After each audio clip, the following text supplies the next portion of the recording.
Radio's all over me. All right. Hi, No. everyone. Welcome to another weekly Webflow Workshop. I am your host, Nelson. Uh, this is awesome. Finally got a special guest. You may know him. He's the CEO of a little company named Webflow. And yeah, it's been about like 20 or so months since I last interviewed him on my own YouTube channel a long time ago, before I was even employed at Webflow, and I was just so fascinated by the whole. Wait, you work at Webflow? Oh, yeah.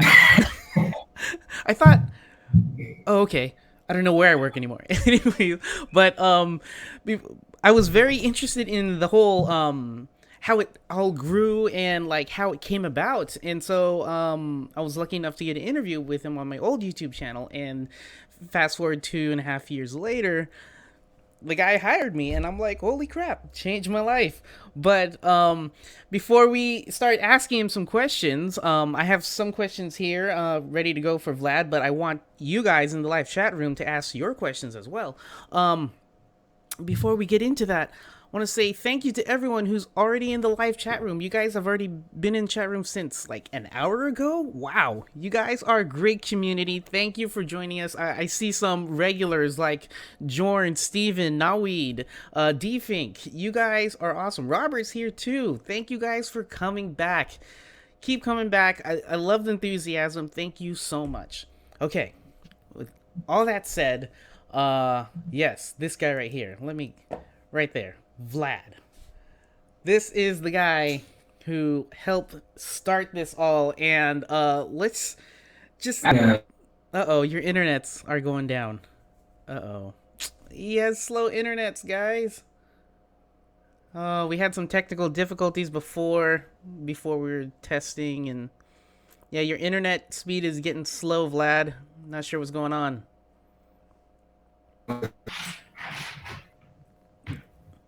There we go.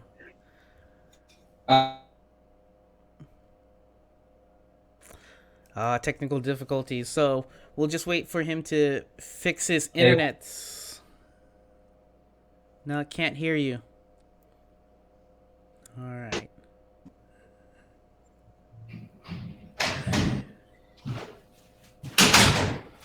And he left. I- And he's back. All right. Yeah, go ahead and fix. difficulty. We promise, guys, it'll get fixed. Wait for it. All right.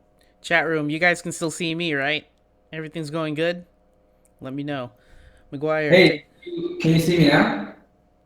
yes, I can see you. Your internets are getting better. All right. Okay. Sorry, everyone. It's. I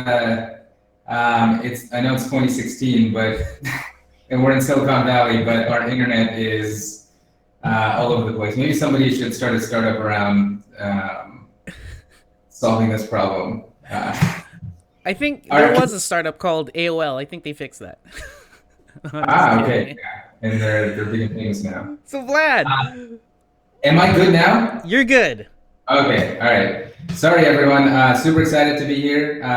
Nelson, I still remember our original conversation. I remember where I was sitting exactly. It was in the equivalent of this office in our old office. And I think it was shortly after that you joined Webflow. So yeah, super excited to be here. Wondering where this conversation will take us. Well, well, we'll see. It's it's I'm leaving the questions up to the live chat room, but first, to make sure people are up to speed on the history of Webflow and everything. How did it all get started? I mean, like, where did this idea spawn off from, and when and where did this idea happen? Sure. So actually, it goes back more than a decade, believe it or not, Oh. including the name itself. So I used to work at this company called Web Associates when I was an undergrad at Cal Poly in San Luis Obispo. Mm-hmm. And Web Associates, they were an agency that made a lot of sort of dynamic sites, CMS sites for very large clients, Tennis Channel, Apple, HP, companies like that, Quicksilver, like all these, really big brands. They eventually ended up becoming an agency called Level Studios, and then the company called Rosetta bought them, and they're still around. But the main idea, so I got an intern job there during the summer, and I kind of kept it during my school year, which incidentally led to me attending maybe like 40% of all my classes on average. But the entire job was, minimum wage, and my job was taking requirements from these large brands around what they call data objects. Okay. And turning them into a UI that the company could use to enter content. So I'll give you an example. Like Quicksilver was one of the clients, and they had these objects called riders. So riders would be like snowboard riders, surf riders, skateboarders, and each one had a record, right? Like with a photo and a description and a bio. And then they also had events, and riders were tied to events. So an event could have several riders, and then, So it just got really, really complicated. Well, no, it was actually pretty basic because so they would essentially write out what the properties of riders were and what the properties of events were, and they gave it to me as a spec, and I would build it in a day because it's just a form that you plug into their CMS. And then I would see the invoice that they would send to these clients, and it was $150,000 per data object. So imagine my surprise when I'm doing like this as an intern, doing this really basic integration work, and it's providing like such a huge kind of value to these companies because CMSs didn't really support custom data back then. Yeah.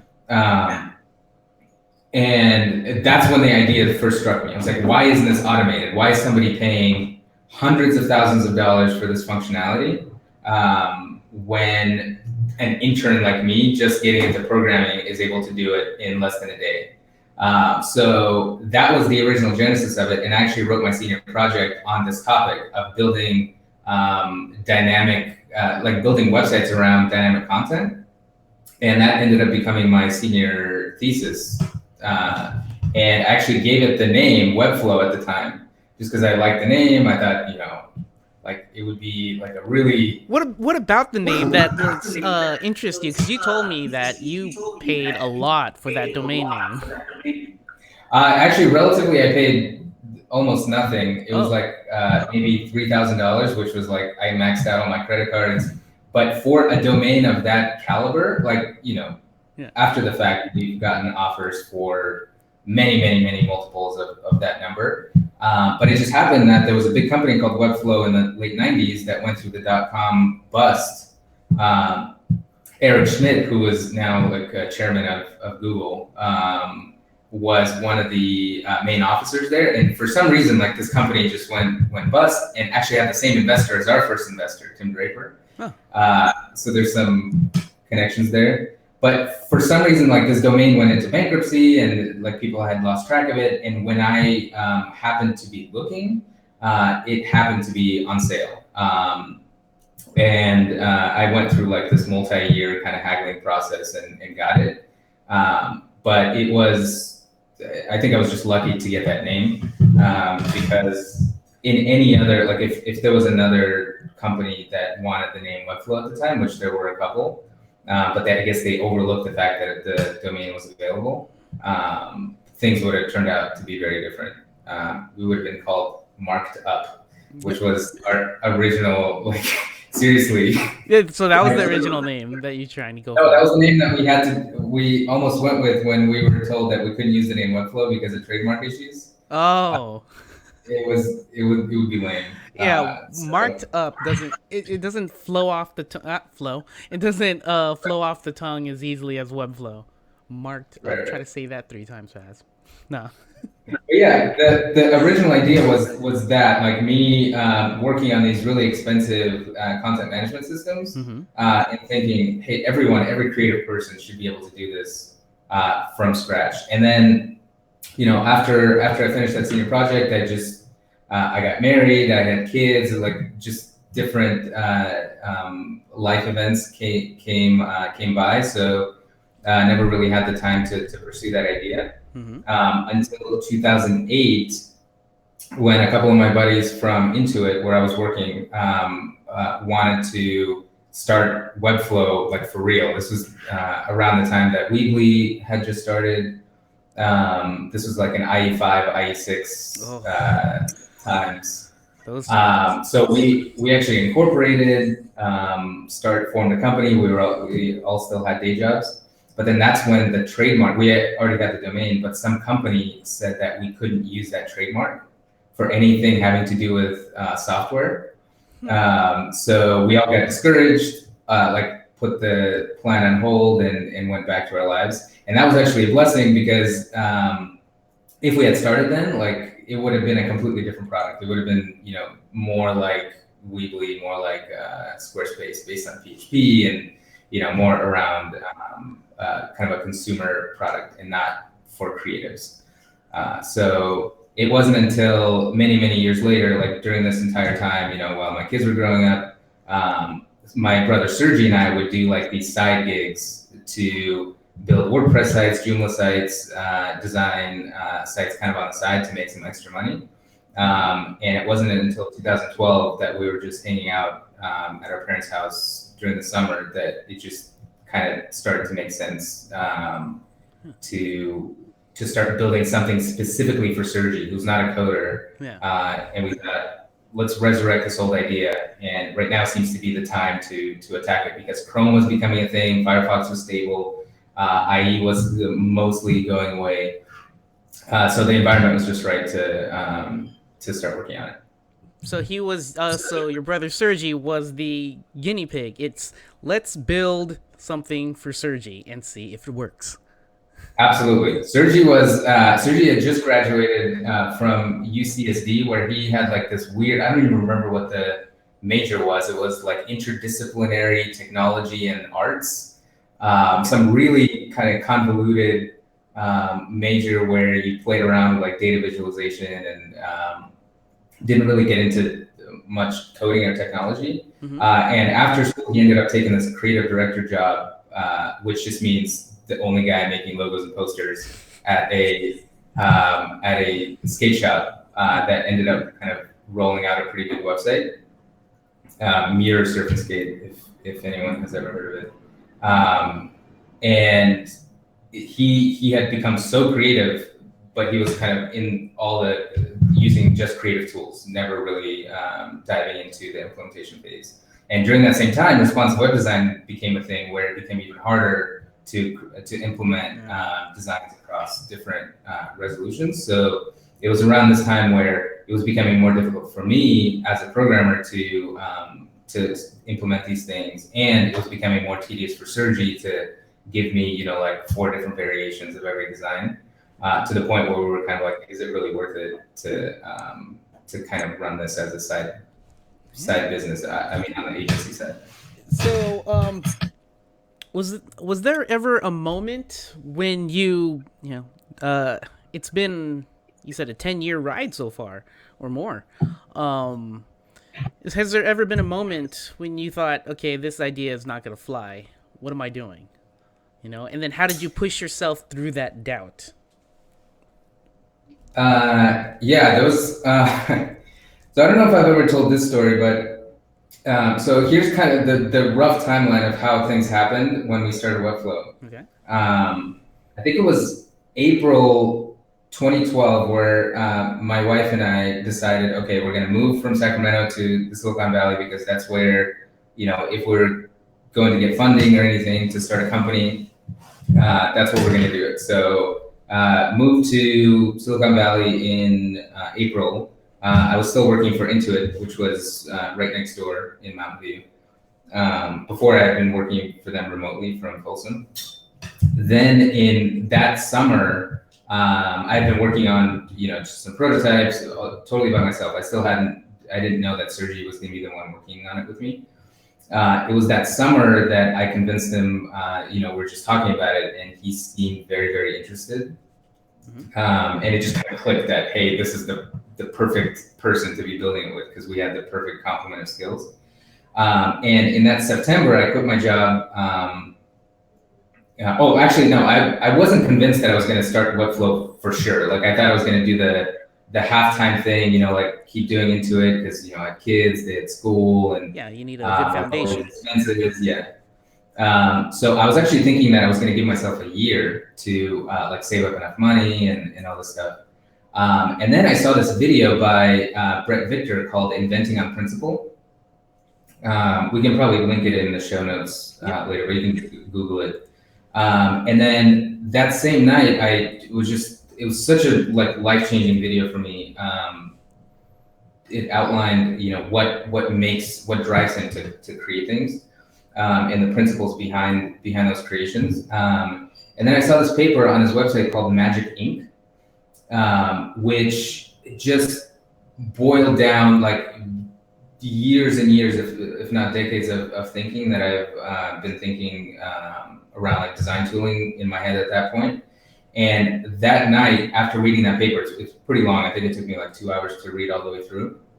That same night, I sent an email to my manager putting in my 2 weeks notice. Wow. Like that's how powerful that paper was. And without any other kind of crazy considerations, I was just like, all right, we have to do this after talking to my wife, of course. Oh, yeah. Yeah. So, but at that point, we weren't prepared financially, right? So, in September, I quit my job, like took whatever savings we had, which wasn't much, and we were thinking that 3 months was going to be what we needed to raise some funding, build a prototype, etc. So, of course, 3 months go by. We're still kind of in the building phase. We applied to Y Combinator. They rejected us. We were like totally bummed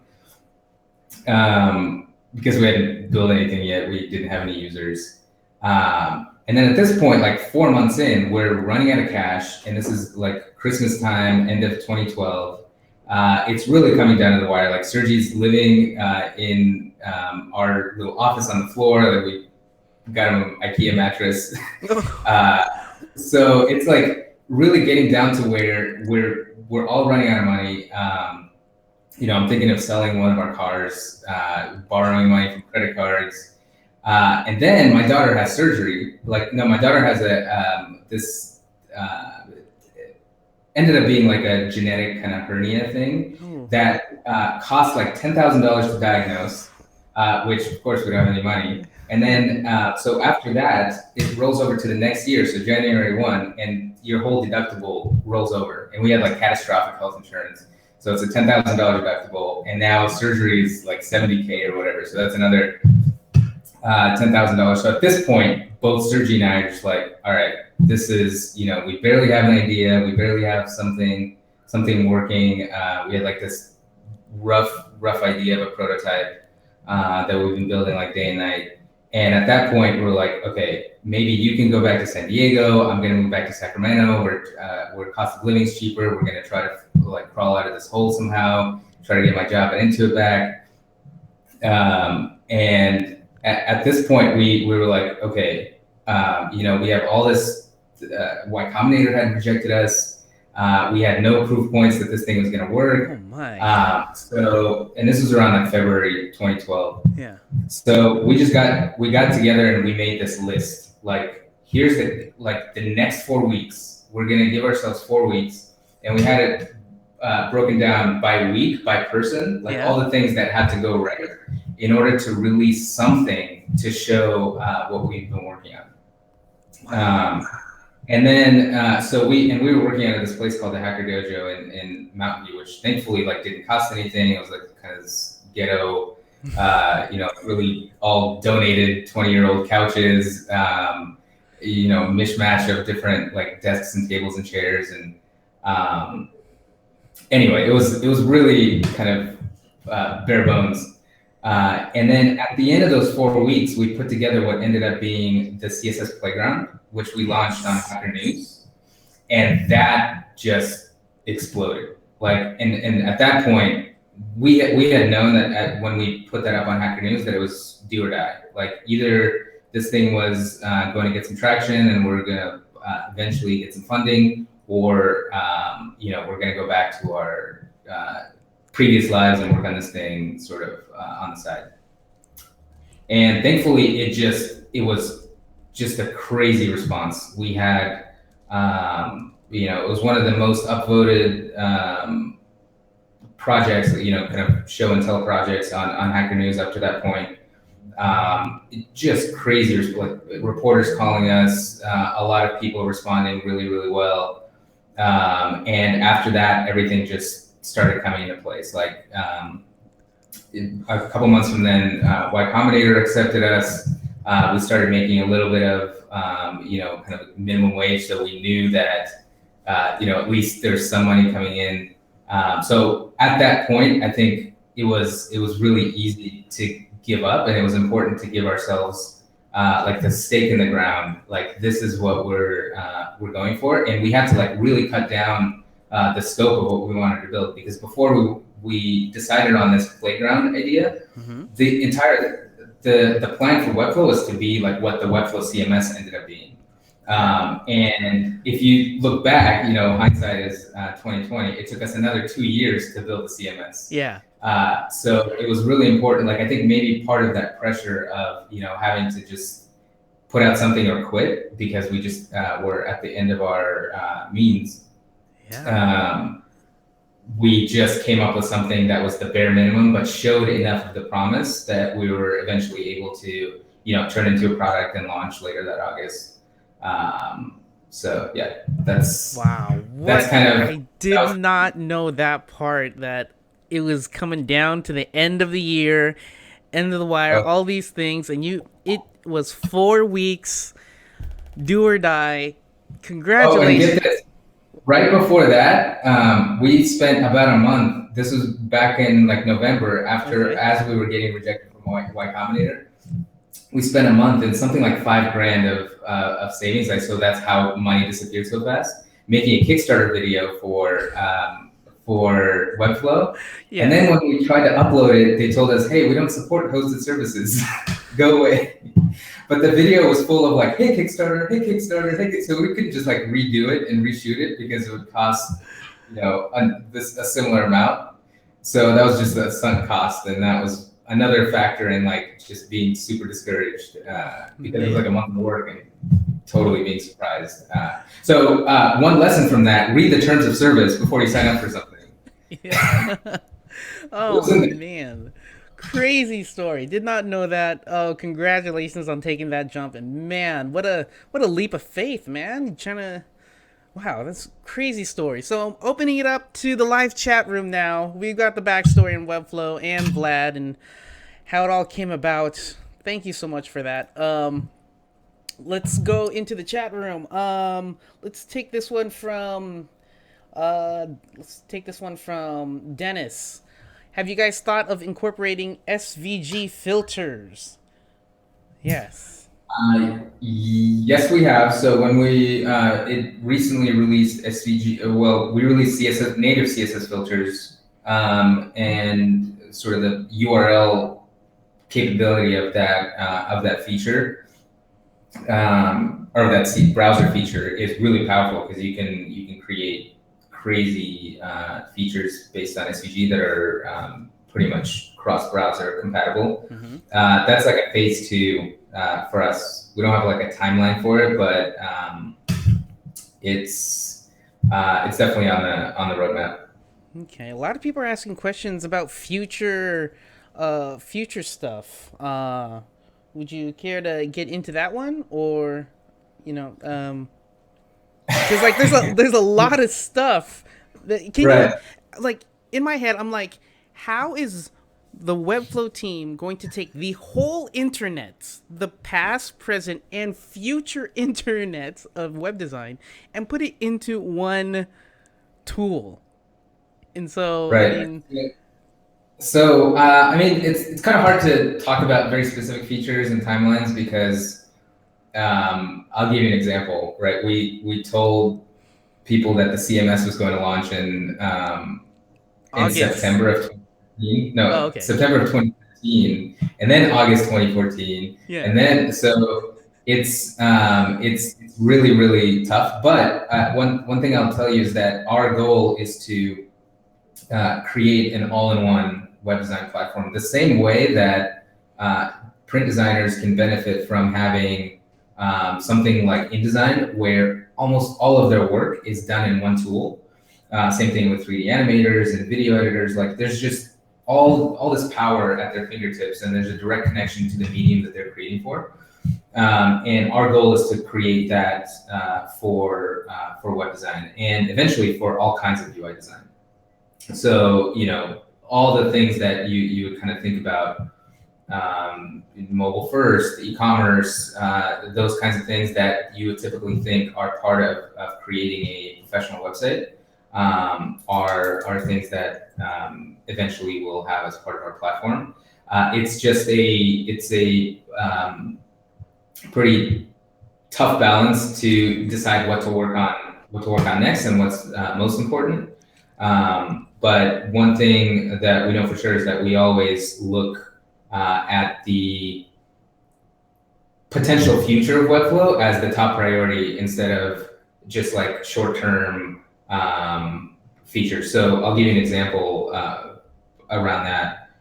When we were first thinking about the CMS, there was a lot of temptation to just make a WordPress plugin or something similar, where Webflow would export to WordPress.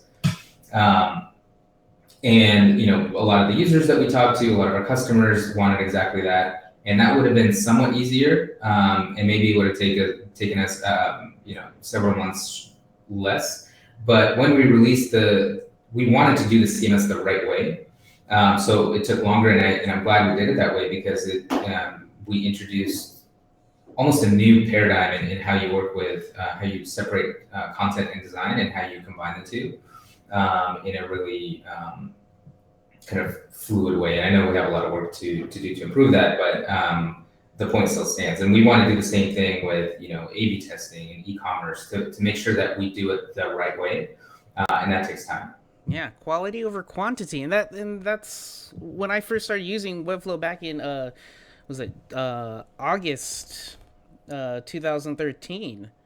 August or September 2013, when I got included into the closed beta. I was like, every update you guys put out was more about the quality of it, not the quantity, and like that's why I immediately trusted you guys to put out something good, and it's like not rushed. It doesn't feel rushed. I mean, in the video game sense, you got yearly updates of these video games, rather than taking your time and making something really good, like, I don't know, Naughty Dog, and how they make Uncharted and whatnot. They focus on quality.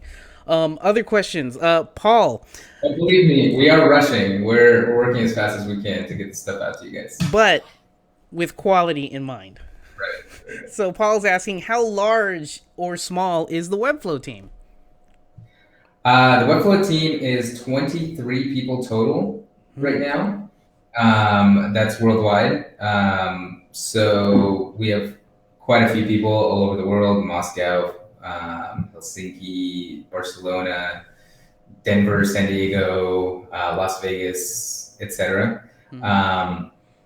So it's relatively small compared to the big dogs. WordPress is hundreds and hundreds of people, if not thousands at this point. And same with Weebly and Wix and Squarespace. We're still a tiny team compared to those guys. We like to. It's really important, at least for now, to keep the team really small to build things in the right way. Especially since we're building sort of like the ground floor of this big platform that's going to be running a lot of different things in the future. Cool. I see a couple the same questions about breakpoints. I know you can add a breakpoint using custom code, but I see this a lot around help tickets and on the forums. Anything to say about custom breakpoints? Yes and no. So we have a larger media query coming that addresses a lot of needs, and I believe it's the 1200 pixel one. No timeline yet, but it is very high on the list of priorities. And then at some point, we will have the ability to have completely custom breakpoints, including mobile first. So you'll be able to choose the type of breakpoints when you start a project and edit them after the fact. What we don't necessarily want to encourage is like the plethora of breakpoints where you're always thinking very, I would say, in absolute terms about a design. So imagine having 20 breakpoints, right? Where every time you see something go wrong with your design, you kind of like change that to a different pixel value. We want people to think in ranges and in terms of relative units, because that is something that's much more scalable, especially as components move to many different pages and you start to build very large types of layouts and applications. It's very important to keep things constrained. And then there's a reason why the top frameworks like Bootstrap, Foundation, etc., limit you in a sense to those breakpoints, because it's almost a best practice to do it that way versus creating a breakpoint every time you see some issue that's with your layout. Yeah, it's making it more fluid, and I've seen this with a couple of designs that I help with on the forums. Use more percentage type measurements, or instead of fixed pixel widths, use percentages to make it more fluid, and so that way you won't need many custom breakpoints, because everything just flows rather than, okay, it doesn't fit here, let me make a little custom breakpoint just for this one little fix. And it gets very messy in the code. And that's why with Webflow, you want to keep your code clean, and that's what our platform helps you do, keeping it clean and compliant. Next question. Go ahead. In the future, one thing that we want to really encourage is the creation of, if you see sort of this world between programming and design, they're sort of merging in that programmers are starting to work around components and component systems with things like React and Angular, Ember, etc. And then designers are starting to think about design systems and atomic design and how components like work together. We want to move Webflow towards a tool that will make that more fluid and easier to reason about, because as you grow things and you have a lot of different components and they start to interact with each other, it's important to keep them isolated in the sense that, like for example, how a component responds to being large or small, whether it's full page or inside of a column, that component should be able to specify that on its own level without necessarily having to worry about page level CSS. So we're kind of doing some research around how do we make it possible for you to think about building these large design systems without having a lot of the CSS specificity and kind of style collisions and things like that. Alexandra's asking a direct e-commerce. I think I hear myself. Okay. Do you want me to? Hold on. If you can turn down your volume, probably. Test. Oh no, he got muted. Hello? How about now? Can you hear me? Better. Yes. Okay. So Alexandra's asking a direct e-commerce feature, and I just want to mention Foxy.io has a great way to integrate your dynamic collections with e-commerce, and I think Clark is on here. He's on the Foxy team. Yeah, so we'll probably try to get him on workshop. So right now we don't have a native e-commerce platform, but a bunch of third-party platforms are actually noticing us. Thank you for noticing, and finding ways to integrate with the dynamic collections in your Webflow site. So that's already possible, and I would just love to give them a shout out, check them out, foxy.io. Yeah. We eventually we might have a native e-commerce solution, but it's there's a reason there's entire companies around this space like Shopify, etc. It's really, really hard to build comprehensive solution around that, because now you have to worry about order fulfillment, shipping, taxes, et cetera, et cetera. So for the time being, we're going to handle it with plugins and things like that. But eventually, it's something that we might take on. We don't know. Yep. Yeah, and security and whatnot, and making sure that everything flows well with the payment system. So there's Right. already companies that already do that, and that's their main focus, where it's not ours at this time. Right. Yep. I see a question around from Pete about how Sergey and I are related. We're Yes. actually direct brothers, and no, that hasn't been risky at all in our case. We have a really, really awesome relationship in how we've built this company. So it's sort of like the Stripe brothers. They John and Patrick. Just hasn't been an issue. It's only been a plus for us. So much love in the family. Hey Vlad from Uber Geeky, why do you think Webflow has taken off so well in UK? Has it? I don't know. We hope it takes off everywhere, but one huge aspect to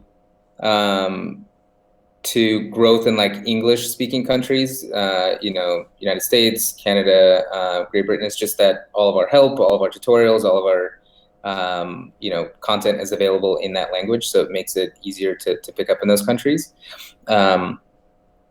We've actually heard this sentiment from a lot of people, where a lot of web designers won't tell their friends about Webflow just because they see it as their secret weapon. So in some cases, it's spreading much slower than maybe it should. But you never know. Yeah. I know. I know. Some people. I think Matt wanted to keep it a secret, but he was just so interested. He was just so in love with the tool that he was like, you know what? No, I got to share it with everyone. And yeah, I've totally heard that before. We got another question from Bob. Welcome back, Bob. Nice to see you again. He says plugin library. So we have a templates library, but what do you think about a plugin library? Good question. Guess what the number one priority is for Webflow this year? Oh, there you go, guys. Your sneak peek. Yeah. So, So, can you? Is that still under secret, or can you give us a little bit more, like how it might work? Or I don't want to pull too much. right. So the biggest challenge right now with Webflow is that if you need something custom that we haven't built in, let's say a dynamic slider or a carousel or a Shopify button or whatever, your only choice is to implement it with custom code. And we're working on a way to make sure that that custom code is sort of hidden from most of everyone, from the 99% of Webflow users, and implemented by a key set of developers who are creating plugins that other people can use. And that will kind of open up what's possible in Webflow just by removing the barriers of what we can implement on our small team, and make it possible for either someone to create these plugins and components that others can use on their sites, but also for larger companies that need something really, really custom, like crazy sign-up forms, they can build that into Webflow and just have one of their engineers work on it, and not require a complete rebuild of the site. They can just build that one small component, integrate it into Webflow, and drag it in. So that's the plan. It's a big undertaking. So that's the next big project for our team. So That's gonna be we're huge. many months into it. Yeah. And I guess this goes along the lines of Karthaz's question. What about copying pasting between projects? So we already have a prototype internally. We're working around some side issues around merging, classes and DOM nodes. But that's something that we are paying with our own projects every day. We run all of our websites, blogs. I mean, the workshop site, all the courses, tutorials, even our template marketplace runs on Webflow completely. So we are like, that's one of the biggest pain points with Webflow, is that once you build something, you have to either clone the entire site or start from scratch or rebuild. So this is something that is very, very high on the list of priorities. It's already, we can't commit to any sort of dates, but it's something that's already in development. And it's one of the most exciting kind of capabilities that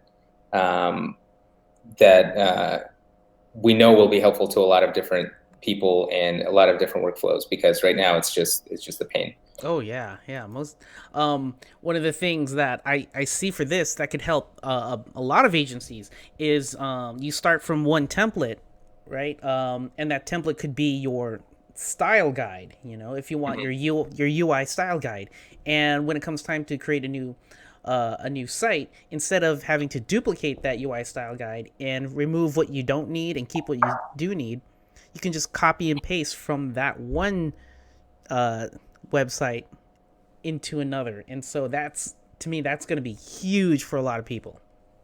Right. And we're also thinking of, by the way, no commitments on this at all. Just a wild idea that we are specking out is the idea of a style guide, where you create a site, and when you create a new site, you can actually base it off of that site. So let's say it's almost like your own mini Bootstrap or your own mini style system. And then that site will serve as the basis of those components. But there's a lot of other issues we have to kind of work through with that approach, because once you change the style guide, it changes all of the other sites. So you really have to be careful and know exactly where these elements are used. But copy paste will be a way to shortcut that process. And give you more flexibility. So you can, like Nelson mentioned, you can still have that site with a bunch of components that are pre-built, and you can copy paste them to new sites. Wow. Yep. A lot of other questions. Let's see.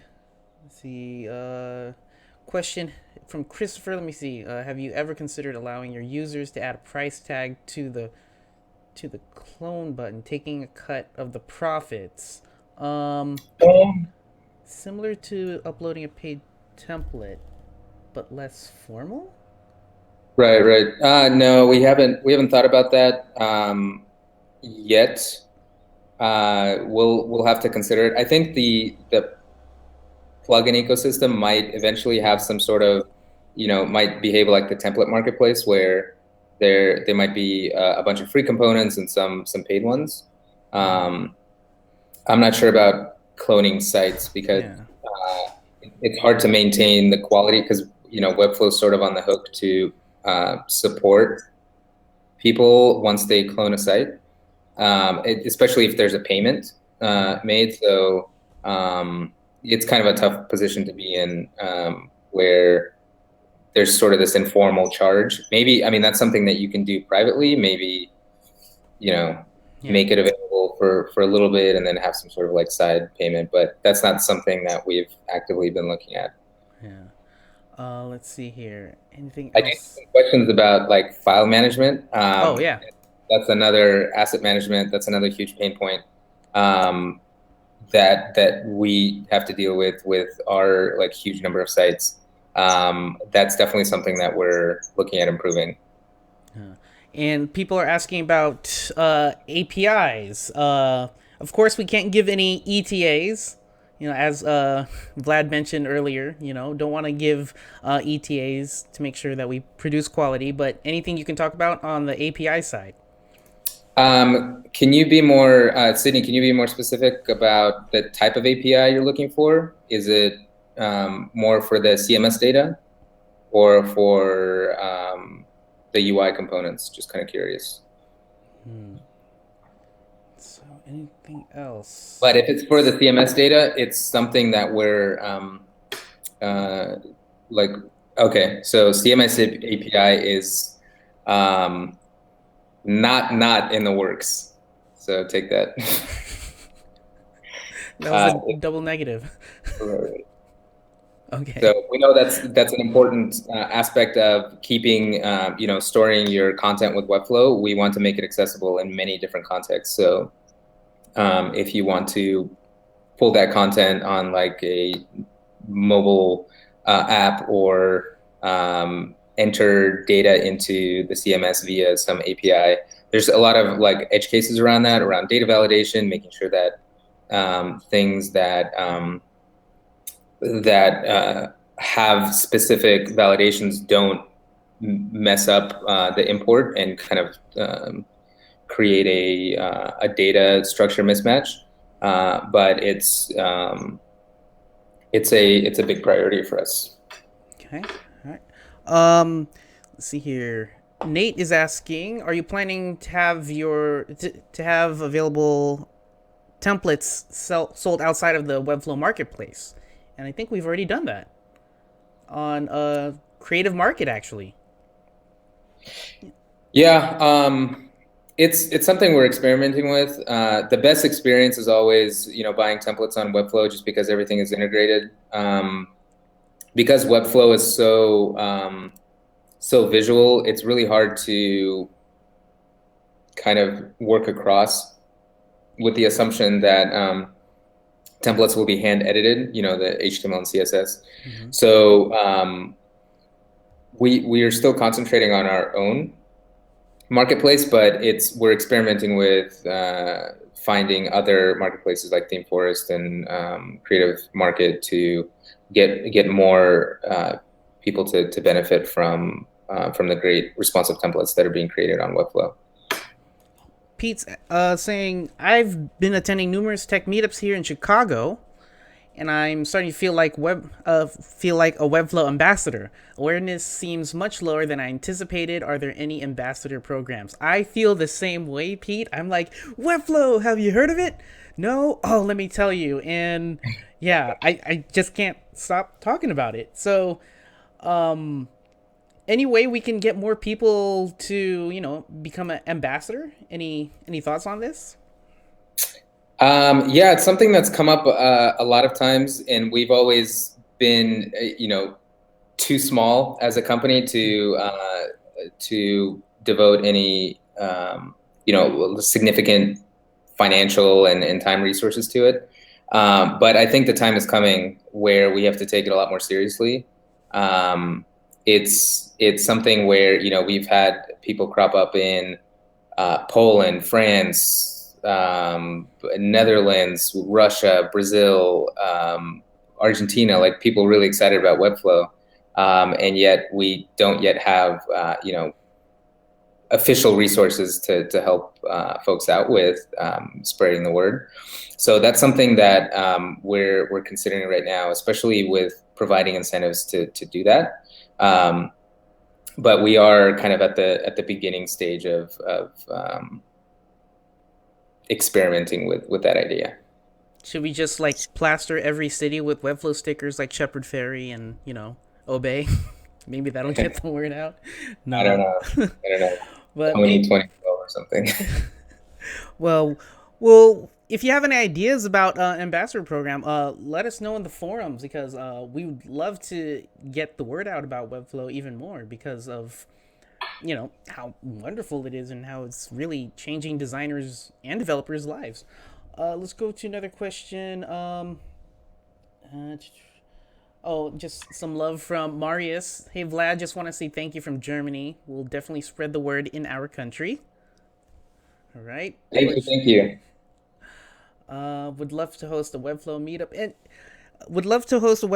in London. And you know what, guys? If you want to set up a meetup all about Webflow, nothing is stopping you. These are fan-run meetups. Go at it, meet some people, and tell them about Webflow. And if you meet some other fans, make a group. It's all up to you guys. Nothing should be stopping you guys. Okay, here's a good question from Andrew. What's behind the $6 collaborator fees? Some clients are reluctant. Good question. We have a we totally acknowledge that our pricing has been all over the map and kind of felt even internally, it's been an issue with trying to understand all the pricing around Webflow's features, and that's just been a byproduct of building so many things that we've gotten mixed feedback on, like what things people are willing to pay for, what they're not willing to pay for, what should be included in pricing plans, what should just be an add-on. And just to tell you right now, we're doing a complete revamp and simplification of the pricing. No like concrete details on that yet, but one huge priority on that project is simplicity, so that you never feel nickel and dimed. All the pricing is very straightforward and fair. So the collaborator fees is one big part of that. We're working on plans that completely take that out of the picture, where it's potentially like unlimited collaborators are included. That might be an option, but that's one of the biggest pain points that we've seen from a lot of our customers, and even internally as we try to explain it. So so actually, if you look at our roadmap, I know we call it a product roadmap, but the first thing on that roadmap is a pricing revamp to just make it really straightforward. And we will not be like I know we've had some surprises in this area in the past, but anything that we'll do, we'll announce well ahead of time. We won't change anything on existing users. In fact, we'll only make our plans more appealing in most cases. So that's something that is like Sergey's working on it full time right now. That's been his job for the past month and a half. So that's how important it is to the company to get it right. Nice. And yeah, it's a very touchy subject. Pricing is always touchy. So we want to make sure we do it right. And like Vlad said, we're going to inform the community beforehand before we actually launch the new pricing model. So great questions, guys. Let's get 2 more questions from the chat. Let's see here. Responsive interactions. Oh yeah, so I see this on the forums here and there. How do I like, I have an interaction that's working on desktop, but I don't want to show that same interaction on mobile, So any thoughts on that? So the only thing I can say about interactions right now is that we have a project called Interactions 2.0, which is twice as good. So well, hence the 2. Yeah. So the responsive angle is very important for us to solve. There are a lot of other pain points with interactions right now that are difficult to work around, despite it being much easier than writing code. But it's this is one feature that we really want to get right, because it's going to set the foundation of what's possible with Webflow. And we're getting closer to just we're not just a website builder anymore. We're getting to the point where you can create like really complex UIs with Webflow. And Interactions 2.0 is a big step in that direction. We're still in the very early stages. The first version of Interactions, we built kind of to scratch our own itch and to solve some very common problems, like fade in on load, and as you scroll down, something appears. But that left a lot to be desired. So with 2.0, we hope to just really blow things out of the water, and almost challenge the cutting edge prototyping tools that are out there. Except with Webflow, when you prototype something, you can actually hit publish and it works with production code. So that's the big challenge with us, where we can't assume that the output of our prototyping tools will be just given to a developer to actually do the real coding. With Webflow, we have this big constraint that everything you build with Webflow, you can press a button and it's the real thing, the same thing that a developer would write. So we're taking the time to do that right, but when we get it out, it'll be amazing. Cool. All right, I'm gonna take the last question from Dave. Um, and yeah, what's an average day in the life of Vlad at Webflow like? Uh, Is there an average day? that's assuming there is an average day. It seems like every day of the week is different. Oh, by the way, one quick note, since I know a lot of people have asked, password protected pages, we know it's important. It's being addressed. Let's just say that. Again, no ETAs, but it's something that a lot of people have been asking for. Let's see, average day at Webflow. So I still spend about a good chunk of my day, either coding or working with the technical team to plan out the future, kind of the technical underpinnings of Webflow. And the other half is, recruiting and talking to various people, having, trying to get more people to know about Webflow, but in general, trying to convince people to join our team. And that's, a lot of times it's a tough proposition, since we're looking for very specifically skilled front-end engineers and very experienced back-end engineers, and very, very technical product designers. So it's a big challenge. Like, we talk to a lot of people, and then only a few of them are kind of have the passion and the skills to work at Webflow, but it does take a lot of time to.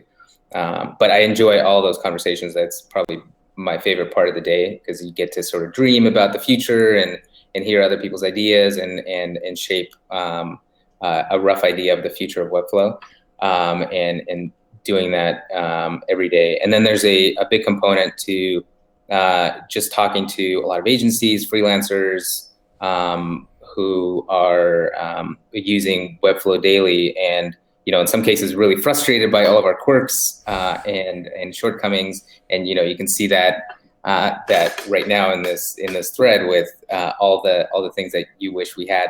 But that helps feed into how we prioritize the projects that we do work on.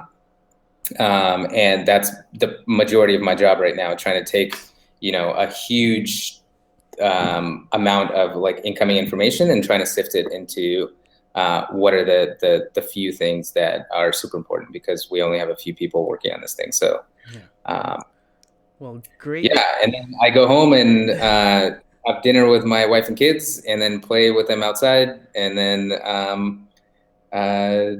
watch a movie on Amazon or something, and then hit the hay.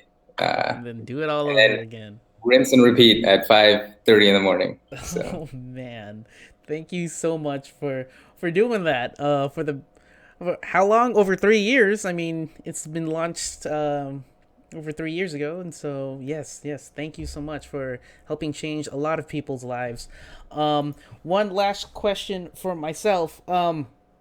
So Webflow launched in late 2013, launched interactions in July 2014, then the CMS, October 2015. Now we fast forward to today. How has the vision of Webflow evolved since your first paper on that idea? That's a great question.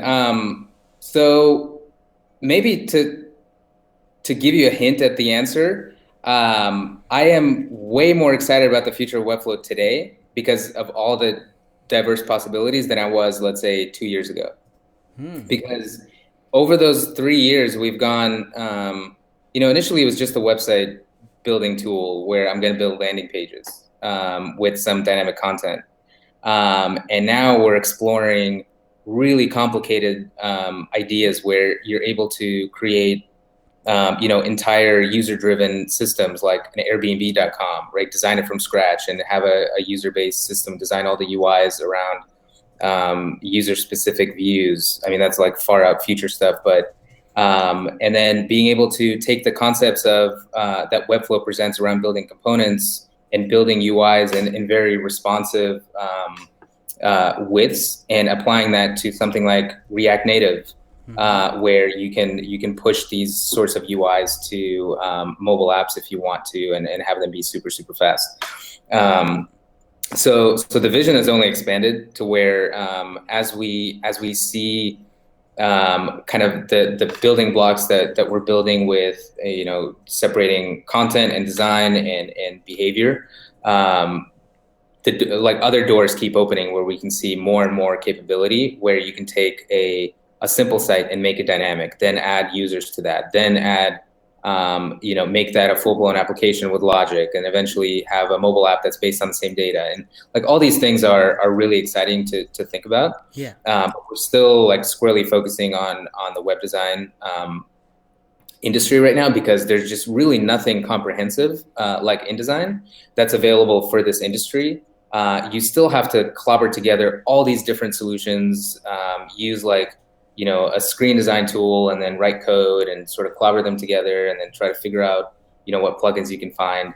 That needs to be a unified system where mostly creative people are doing the work, and not programmers who are essentially translating somebody else's vision into some implementation.